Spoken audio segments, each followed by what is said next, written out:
Hello student, आज अपन quantum mechanics में discuss करेंगे गोलीय सममित विभव के बारे में, स्फेरिकल सिमेट्रिक पोटेंशियल। और इससे पहले अपन कर चुके हैं जीरो पॉइंट एनर्जी, शून्य बिंदु ऊर्जा। 1D हार्मोनिक ऑसिलेटर के लिए जीरो पॉइंट एनर्जी आई थी E = ½ h/ω। तो अभी अपन डिस्कस करने वाले हैं कि स्फेरिकल सिमेट्रिक पोटेंशियल क्या होता है। इंपॉर्टेंट टॉपिक होगा। और अब श्रोडिंगर इक्वेशन जो अपन पढ़ेंगे ना इसके बाद में, वो नॉर्मल श्रोडिंगर इक्वेशन का यूज नहीं करेंगे अपन। किस टाइप के यूज करेंगे? Spherical symmetric potential. अब मतलब इस टॉपिक के बाद में जो टॉपिक आने वाले हैं उन सब में जो श्रोडिंगर इक्वेशन होगी वो स्फेरिकल टाइप की होगी। थोड़ी सी लेंथ इक्वेशन होती है स्फेरिकल टाइप श्रोडिंगर इक्वेशन, और हर टॉपिक के अंदर अपन वही काम मिलेंगे। इसके बाद में अपना क्वांटम मैकेनिक्स में, मतलब क्वांटम मैकेनिक्स के बाद शुरुआत होती है स्पेक्ट्रोस्कोपी की। That is modern branch of physics. सबसे जो लेटेस्ट ब्रांच है फिजिक्स की वो क्वांटम मैकेनिक्स थी, और क्वांटम मैकेनिक्स के बाद हाल ही में जो शुरुआत हुई है वो स्पेक्ट्रोस्कोपी की। और स्पेक्ट्रोस्कोपी का एक चैप्टर अपने डाल रखा है क्वांटम मैकेनिक्स के अंदर। तो वो पूरा किसके ऊपर बेस्ड है? स्फेरिकल सिमेट्रिक पोटेंशियल के ऊपर। तो सबसे पहले आप समझने की बात यह है कि पोटेंशियल एनर्जी को अपन क्वांटम मैकेनिक्स में लिखते किससे हैं? जैसे 1D में आपको लिखना है पोटेंशियल एनर्जी को, तो किससे रिप्रेजेंट करोगे? V(x). पोटेंशियल यानी स्थितिज ऊर्जा होती है, वो केवल स्थिति का फंक्शन होती है, ठीक है। वो टाइम के ऊपर और किसी अन्य वेरिएबल पर डिपेंड नहीं करती, टाइम के ऊपर किसी भी टाइप से डिपेंड नहीं करती। अगर आपको 3 डायमेंशनल में लिखना हो तो पोटेंशियल एनर्जी को क्या लिखते हो? Vx, y, z, ठीक है। ये तो है x, y, z क्या है? कौन से किस टाइप के कोऑर्डिनेट है? कार्टेशियन कोऑर्डिनेट सिस्टम, ठीक है। अब अगर आपको 3 डायमेंशनल में लिखना हो तो पोटेंशियल को आप V(r) भी तो लिख सकते हो। V(r) का मतलब ये r जो है ये 3 डायमेंशनल में है। r की वैल्यू क्या होती है? xi cap plus yj cap plus zk cap, इस टाइप का। तो अपन क्या है कि V(x, y, z) 3 डायमेंशन में V(x, y, z) लिखते हैं, तो उसको x, y, z न लिख के किसे रिप्रेजेंट करेंगे? V(r). V(r) का मतलब समझ जाना कि पार्टिकल की पोटेंशियल एनर्जी 3 डायमेंशनल में है, ठीक है। और वैसे भी अपन क्या करते हैं कि जब इसको स्फेरिकल कोऑर्डिनेट सिस्टम में लिखेंगे, कार्टेशियन कोऑर्डिनेट सिस्टम क्या होता है? x, y, z। Spherical coordinate system क्या होता है? r, θ, φ। एक और होता है सिलेंड्रिकल टाइप, उसका यूज नहीं आता, वो होता है ρ, φ, z। तो अब अपन जो पढ़ेंगे वो कौन से कोऑर्डिनेट सिस्टम में पढ़ेंगे? स्फेरिकल कोऑर्डिनेट सिस्टम के अंदर। तो सबसे पहले पता होना चाहिए कि गोलीय सममित विभव होता क्या है, ठीक है। इसी को बोलते हैं, देखो V(x) है वो पोटेंशियल है, ठीक है, पार्टिकल का पोटेंशियल एनर्जी है। V(r) जो है वो भी पोटेंशियल है, लेकिन किस कोऑर्डिनेट सिस्टम में? स्फेरिकल। तो कोई भी पार्टिकल का जो पोटेंशियल है V, कोई भी पार्टिकल का जो पोटेंशियल एनर्जी है V, अगर वो r के ऊपर डिपेंड करती है, पोजीशन r के ऊपर डिपेंड करती है, तो इस V(r) को ही अपन स्फेरिकल सिमेट्रिक पोटेंशियल कहेंगे। यानी स्थितिज ऊर्जा जो है गोलीय सममित विभव, यानी विभव को ही गोलीय सममित विभव कहेंगे। लेकिन कंडीशन ये है कि वो किस पे डिपेंड करना चाहिए? r के ऊपर डिपेंड करेगा। r के ऊपर है मतलब 3 डायमेंशनल करेगा, r का मतलब ये स्फेरिकल कोऑर्डिनेट सिस्टम के ऊपर डिपेंड करेगा, ठीक है। तो इसके डेफिनेशन लिखो आप।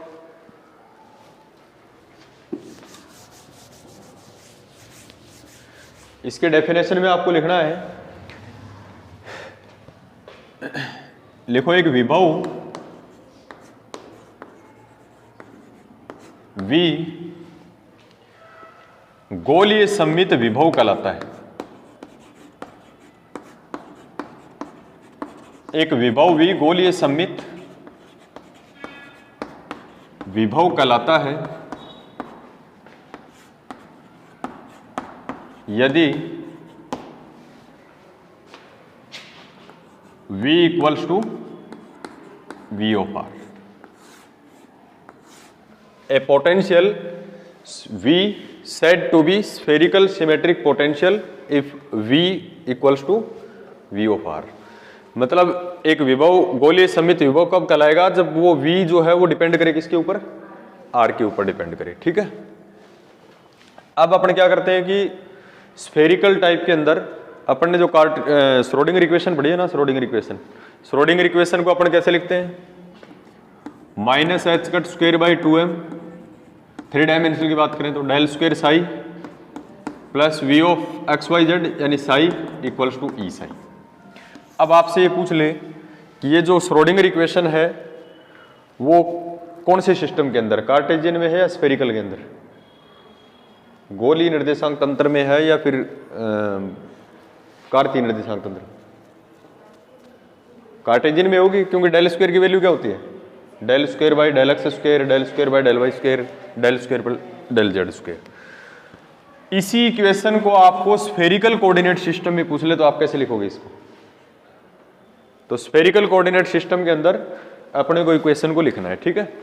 ये तो खाली आपको शॉर्ट मार्क्स में पूछेगा कि गोलीय सममित विभव को डिफाइन करना है, ठीक है, खाली डेफिनेशन पूछी हुई है, तो सीधा ही लिखना आपको एक विभव v जो है वही गोलीय सममित विभव होता है यदि वो किस पर डिपेंड करे, r के ऊपर डिपेंड करे। तो नेक्स्ट अपना जो टॉपिक होगा वो होगा गोलीय सममित विभव के लिए श्रोडिंगर समीकरण, ये इंपॉर्टेंट रहने वाला है।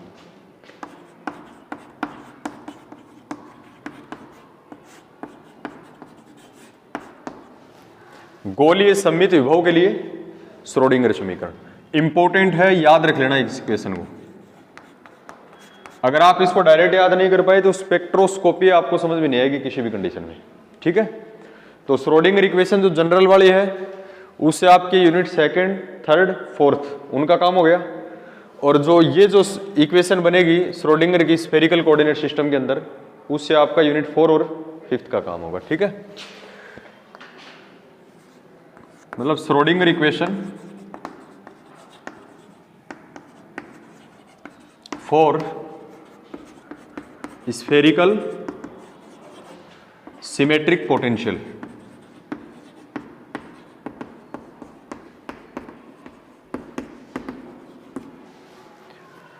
श्रोडिंगर इक्वेशन लिखनी है किसके लिए, spherical symmetric potential. Spherical symmetric potential अपन जानते हैं v इक्वल्स टू क्या लिखेंगे, v ऑफ r।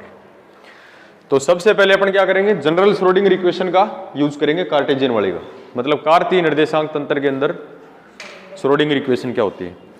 फिर इसको रिप्लेस करेंगे कौन से कोऑर्डिनेट सिस्टम के अंदर, स्फेरिकल कोऑर्डिनेट सिस्टम। मैथमेटिक्स में आप करते हो ना, उसमें ज्योमेट्रिक मैथमेटिक्स के अंदर 3 टाइप के कोऑर्डिनेट सिस्टम होते हैं, कार्टेशियन, स्फेरिकल, सिलेंड्रिकल। स्फेरिकल को आप पोलर भी बोलते हो, पोलर वो होता है जो r, थीटा, फाई तीनों पे डिपेंड न करके केवल r और थीटा का फंक्शन हो, जिससे आपने पेडल इक्वेशन बनाई है, ठीक है, मैथमेटिक्स में पढ़ते हो आप ये।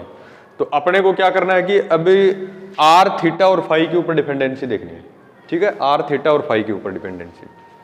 तो सबसे पहले अपन जनरल श्रोडिंगर इक्वेशन का यूज लेते हैं, ठीक है, और 3 डायमेंशन वाले यूज में लेंगे। तो लिखो we know that 3 dimensional Schrodinger equation, we know that 3 dimensional Schrodinger equation क्या इक्वेशन होती है, minus H cut square by 2m del square psi. 3 dimension के लिए ये डेल यूज लेते हैं अपन, ठीक है, बाकी तो कैसे लिखते हैं इसको, D square psi by D x square plus V of psi. एक बार वी की डिपेंडेंसी नहीं दिखा रहा हूं मैं, ठीक है, V of psi equals to E psi. अब इसको रिमूव करना है यहां से, तो इसको अपन हटाएंगे यहां से, तो क्या आएगा, डेल स्क्वायर साई, ये इधर मल्टीप्लाई करना है तो minus 2m by H cut square V of psi, और इधर आप मल्टीप्लाई करोगे तो minus 2m by H cut square E psi, ठीक है। इस टर्म को आप इस साइड में लेके आओगे, प्लस की हो जाएगी, दोनों में कॉमन क्या आएगा, 2m by H cut square. तो यहां से लिखेंगे then this implies del square psi plus में कॉमन तो क्या आ जाएगा, 2m by H cut square, अंदर क्या होगा, e minus v this is psi equals to 0। Equation number first. ये जो इक्वेशन है वो कार्टेशियन कोऑर्डिनेट सिस्टम के अंदर है, ठीक है। अपने को किस में निकालने हैं? Spherical symmetric potential. देखो स्फेरिकल में निकालनी है, मेन मुद्दा ये है, मतलब एक्स वाई जेड नहीं आना चाहिए इसमें, आर थीटा और फाई होते हैं स्फेरिकल सिमेट्रिक। सिमेट्रिक पोटेंशियल का तो मतलब ये है कि वी को क्या लिख देना है? V of r. भाई इसका नाम क्या है? Spherical symmetric potential. तो कहने का मतलब श्रोडिंगर इक्वेशन को स्फेरिकल कोऑर्डिनेट में लिखना है, और पोटेंशियल जो होता है उसको आप स्फेरिकल सिमेट्रिक पोटेंशियल कब लिखोगे? जो वी को क्या लिख दोगे? वी ऑफ आर लिख दोगे, ठीक है।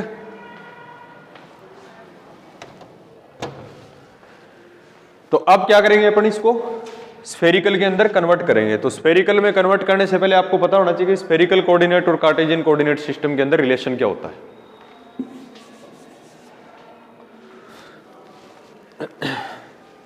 तो उसके बाद में अपने रिलेशन का चेक करेंगे, ठीक है। तो आप लिखो relation between Cartesian and spherical coordinate system. कार्तीय तथा गोलीय निर्देशांकों में संबंध। Relation between Cartesian and spherical coordinate system.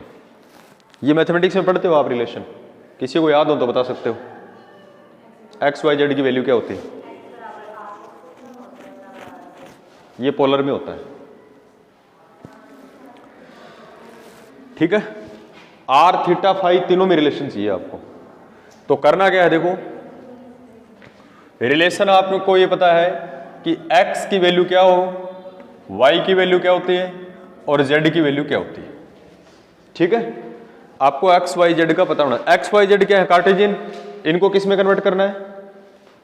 Spherical में। स्फेरिकल का मतलब किस किस में? R theta. तीनों में रिलेशन ये होता है x equals to r sine theta cos phi. तीनों आएंगे इसमें आर थीटा फाई, ठीक है। y बराबर होता है r sine theta sine phi. z बराबर होता है आर कोस थीटा।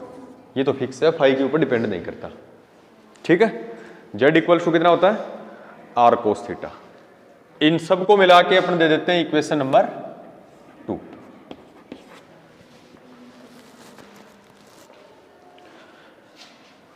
अभी देखो आपको कुछ डायरेक्ट याद रखना पड़ेगा। अगर आप इसको सोल्व करोगे तो मैथमेटिक्स प्रोसेस बहुत लंबी हो जाएगी, लेंथी।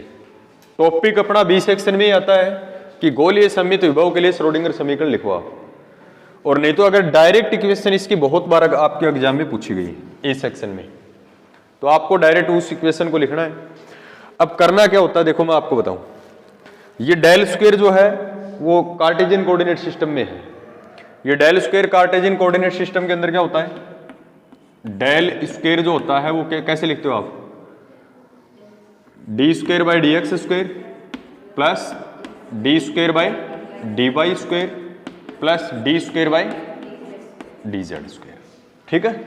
ऐसे लिखते हो, लाप्लास ऑपरेटर है। ये तो कार्टेशियन कोऑर्डिनेट सिस्टम में है। अपने को एक्स वाई जेड तो चाहिए ही नहीं, अपने तो क्या करना है? एक्स वाई जेड की जगह ये वैल्यू रखनी है। तो इनका डबल टाइम डेरिवेटिव करोगे, डबल टाइम डेरिवेटिव करोगे, यहाँ डबल टाइम डेरिवेटिव करोगे, तब डेल स्क्वायर की वैल्यू जो आएगी वो स्फेरिकल कोऑर्डिनेट सिस्टम में आएगी, और वो एक बहुत ही लेंथी प्रोसेस है, ठीक है। तो आपको डेल स्क्वायर की वैल्यू कार्टेशियन कोऑर्डिनेट सिस्टम के अंदर पता है, कोई पूछ ले तो डेल स्क्वायर की वैल्यू अगले को यही तो बताओगे आप, लेकिन स्फेरिकल में पूछ ले तो आपको ध्यान रखना है कि स्फेरिकल कोऑर्डिनेट सिस्टम के अंदर आपको वैल्यू याद रखनी है। एक तो डेल स्क्वायर की, दैट्स इंपॉर्टेंट, ठीक है। आपको डेल स्क्वायर की वैल्यू याद रखनी है। हो सकता है आपने मैथमेटिक्स में कभी पढ़ी हो तो आपको याद आ जाए, देख के देखो।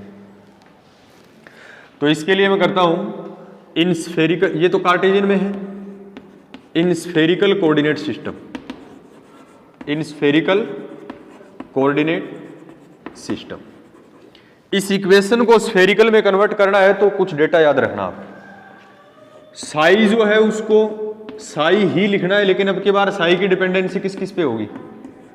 Are theta phi. तो साई तो कन्वर्ट हो गया किसमें? स्फेरिकल में। बाकी किस पे डिपेंड करता है? साई एक्स वाई जेड पे। तो यहां किस पे करेगा? R theta phi. Potential spherical कब होता है? जो अभी लिखा है डेफिनेशन ऊपर, जब इसको वी ऑफ आर लिख देते हैं। ये भी हो गया स्फेरिकल कोऑर्डिनेट में। अब बात आती है किसकी? इस डेल स्क्वायर की। तो इस डेल स्क्वायर की वैल्यू आप याद रखना, बहुत ही इंपॉर्टेंट है।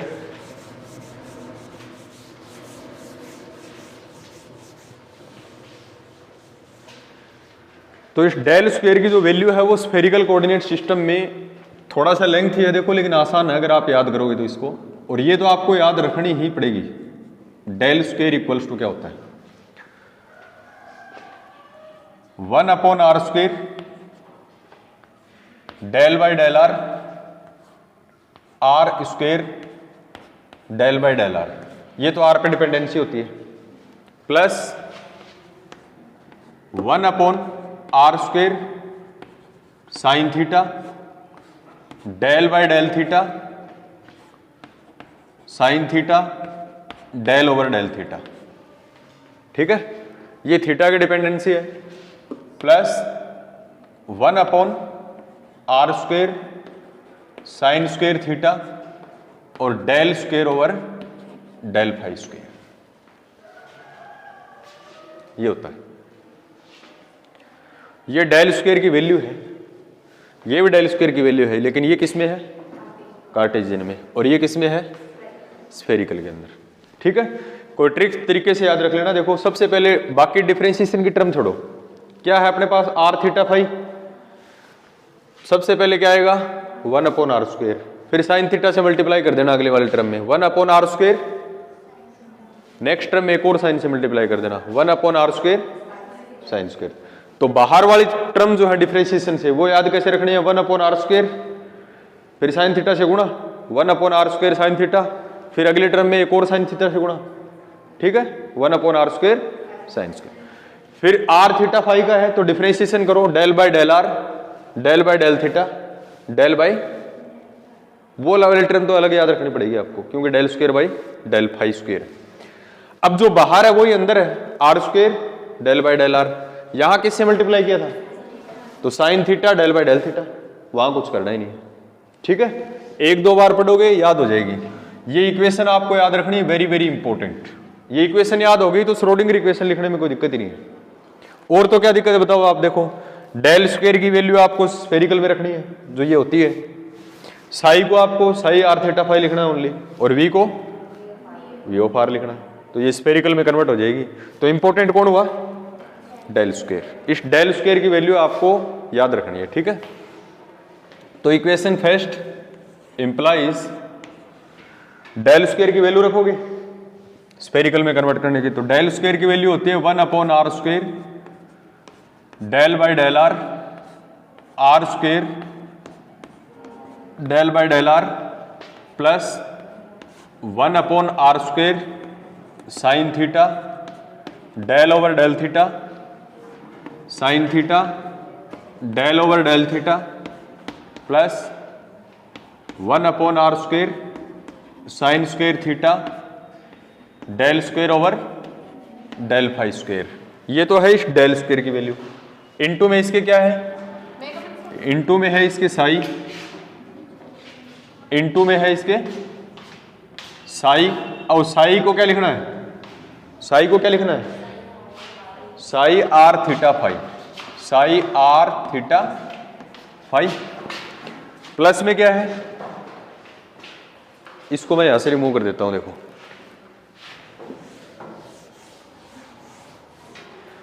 प्लस में क्या है, 2m/h² और e minus v of r, तो ये हो जाएगा e माइनस v को क्या लिखना है, v ऑफ r, और साई को क्या लिखना है, psi r theta phi equals to 0। ये जो इक्वेशन है ये एक श्रोडिंगर इक्वेशन ही है, लेकिन किसके टर्म में, स्फेरिकल कोऑर्डिनेट सिस्टम। अब आपको आगे आगे टॉपिक्स के अंदर ये यूज लेनी है। ठीक है, तो इसके नीचे लिख देना this is Schrodinger equation for spherical symmetric potential, यानी गोलीय सममित विभव के लिए क्या कहलाएगी, श्रोडिंगर समीकरण।